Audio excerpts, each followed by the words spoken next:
Yeah, and as we see, it's question 944, 945, and the other ones following those are about suicide. So we need to understand there are 943 questions before. So it's good for us to read the others so we can build the knowledge and we can really see what Kardec wanted for us to have of knowledge until we reach 945, 946, and 7. So it's a good idea also to see previously what he's been talking about. And because it helps a lot for us, because there's a lot of teachings here for us to not only read, but to analyze in the study, really study and study over again. And so one more question here. Neuroscience knows that there is a biological programming that affects a few people, increasing their suicide risk. How Spiritism can work on that?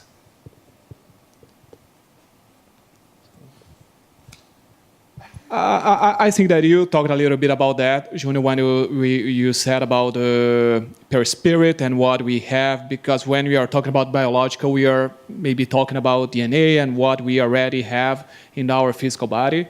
And as you said, it's connected to our perispiritual body and to what we've been living in previous existences. So maybe I think it may be connected with that.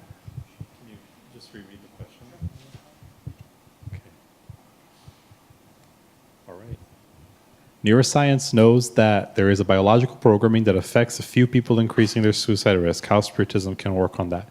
Okay, so sometimes we reincarnate with certain.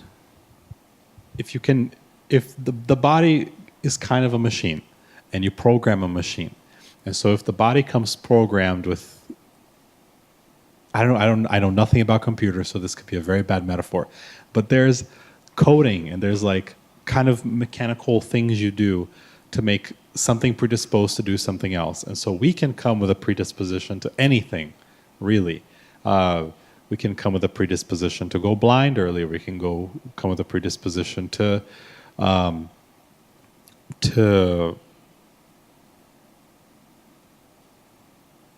any number of things. And so based on the kinds of actions you've been engaging in repeatedly over the course of your prior existences, you can be predisposed to developing deep sadnesses and depression and eventually seeking suicide as the means to answer your problems.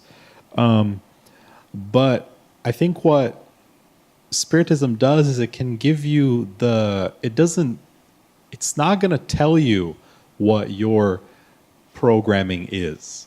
Spiritism is not going to tell you that you have a predisposition to heart attacks or high blood pressure. But when you find out those things, what do? Do you keep living life as normal, or do you take preventive measures? And so it's kind of the Spiritism kind of gives you the preventive measures in the moral sense to,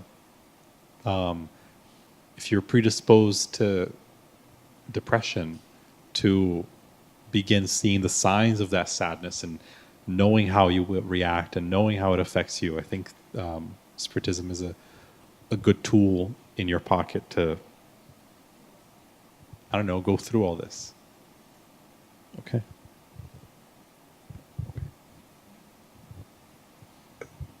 So the next question is to you, Marina. Marina, you said you practice meditation daily and it has helped you.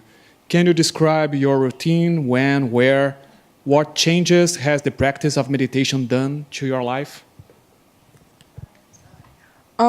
So being a college student and working, I don't have 30 minutes to dedicate to this every day.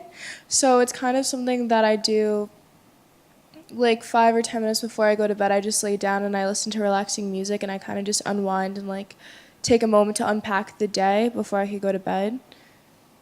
So I think it has helped me because I found that I am actually able to fall asleep faster that way.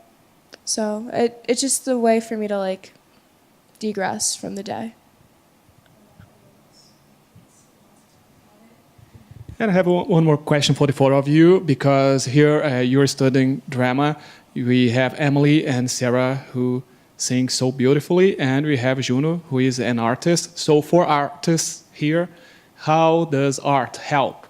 As you said, today we have like to be connected all the time. You have this pressure from college, from school, from many places. In your opinion, how does art help us at this moment? It's actually pretty funny. So when I was when I was preparing this talk, I had a lot of schoolwork and I had like projects and I had to study for a lot of tests. And I had to do this talk and I was stressed and I was like, what am I going to say? What am I going to do? And quite literally, it was like almost as if it was like automatic. I set my laptop aside and I literally like got out my headphones and I put like my earbuds in my ear and I was just like listening to music, and then I got to work and then it was fine. Like it's such like an unconscious thing that like ever since I was little, like I've been listening to music. Like I know, like for you guys, like I know all of you, yeah.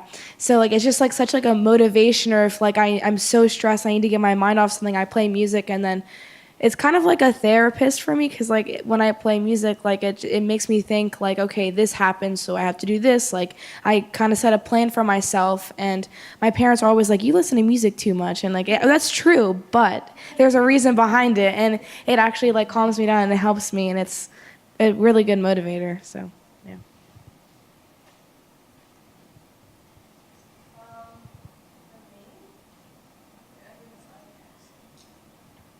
For me, music brings out like different emotions that I have that I don't even know I have. Like I cannot even be sad, and if a song like in my shuffle starts playing like and it's sad, I will cry. Like don't know why, I will just cry. And like sometimes I feel like you don't even need to know why you're upset. If a song speaks to you, you're allowed to feel the emotion. And the amount of times where I would be sad and then a happy song would start playing, like, and I just dance. I feel like music sometimes is the best form of like self-realization, because you like it just makes you feel a different way. It just like it changes your mood almost instantly depending on the song. And I feel like if you're upset, sometimes you just need to put on a happy song and you'll feel better. I don't know. That's just what I feel.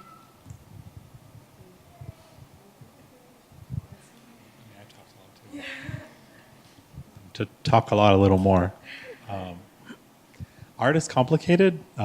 It's a little less about imbuing spiritual inspiration into the thing you're creating, and more about deciding your perspective on a thing or a world event or a feeling, and it kind of materializes over time on a surface, for me, a canvas. I think if I think about it, it's more about the feeling of accomplishment and the feeling that work pays off. I wasn't put on this earth with the ability to paint, to not paint.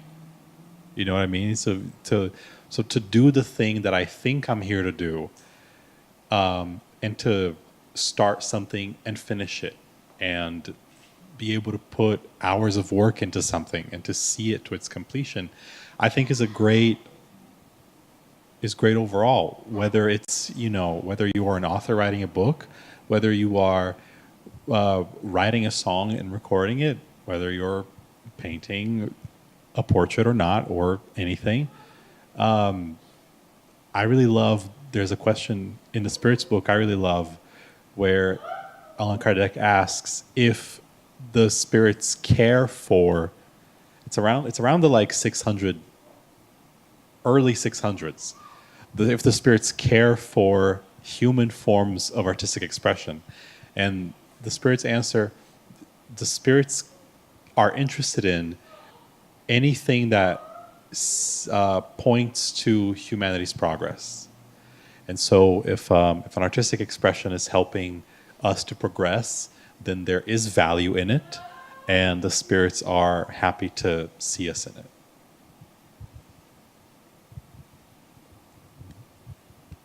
So now one more question that I have, as today is Mother's Day, and Sarah mentioned the book Memoir of Suicide, and in that book we learned that in the Suicidal Valley we have Mother Mary who works there and all the workers who are there with her.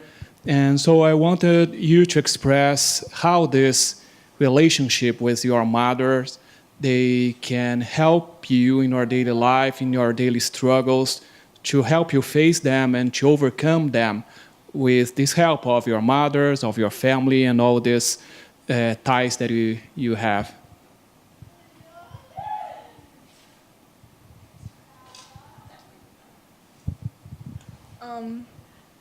So having a mother that owns a spirit center, I was always like very heavily involved, and Spiritism and family kind of became one. So we were just always really involved with that, and it's definitely different having your mom also be your spiritual leader, because you're like, all right, can I tell her about this, or like, is this like, it's like you have to like definitely make a distinction with yourself, and like have a distinction in your relationship with my mom, especially because she is a leader, and owns are like, not owns, because that I wouldn't say that's the proper word, is important in our spiritist doctrine at home. So I think I've definitely learned a lot from her as a mom and just as a spiritist, but they've blended in some ways, and then they've also been separate lessons. Sorry, I'm like clearing my throat like a lot. Yeah, I kind of agree with Marina. Like, she just literally said everything in my head. Like, I was always involved too when I was little. So, because I like went to like our spiritual center when I was like like a little baby, and like my mom was always there, and then like it was just kind of this thing where it's like, oh, we're going to the center today. It's like, okay, like it's not like it's nothing like, I don't know if you guys feel the same way. It's like, oh, okay, we're going. It's just like, it's so like, it's not even like a foreign concept, and it's just like the same thing as she said, like you see like your parent, I don't know, it's like weird, like you see your parents do stuff at the spirit center and you're like, whoa, like when you're a little kid, I feel like you're like, whoa, like I want to do that. Like it's more about making people happy, if anything, because I see the way that some like leaders like at our time, like my mom, like she makes people happy, and I'm like, I don't want to do that. Like I want to make people happy. It's the satisfaction knowing that you're helping someone. It's really good. And like having a mom is wonderful, because it's like she's kind of like your best friend, and like seeing her go through stuff, you kind of learn what your mom goes through. Like, you know, like, oh, I can't do that because she definitely failed when she did that. So it's kind of like you learn from her mistakes. I feel like all mothers are like, learn from my mistakes. Like I do something, so I don't want you to do it because I know what the outcome is. And it's just like in all arenas, it's the same. Like it's a wonderful thing. Yeah.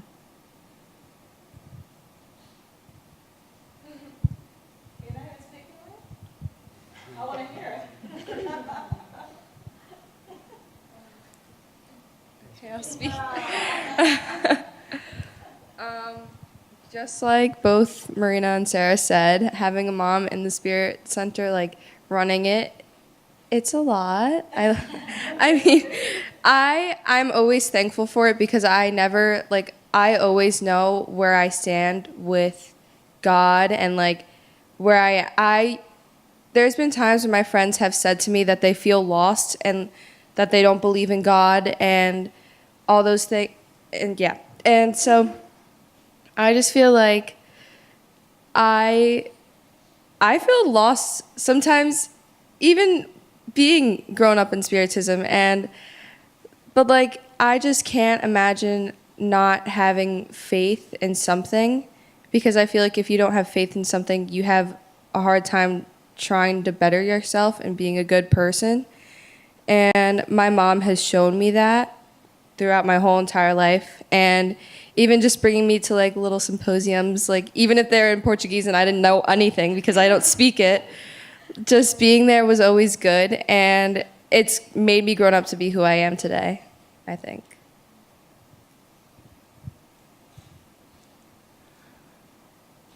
It doesn't matter what I'm going to say, she's going to cry.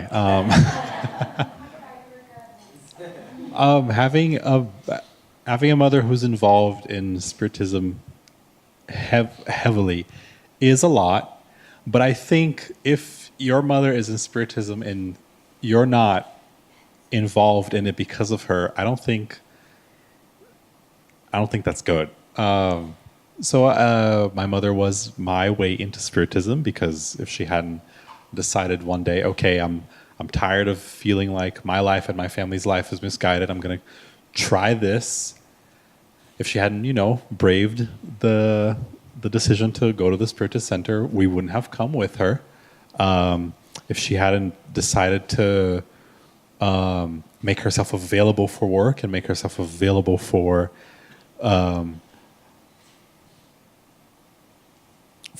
these opportunities, right? These are all opportunities. Anytime you get involved with something, you're like, I'm doing them a favor. No, they're doing you a favor. They're giving you the opportunity to expand your horizon as a volunteer, to expand your horizon as a person in the Spiritist movement.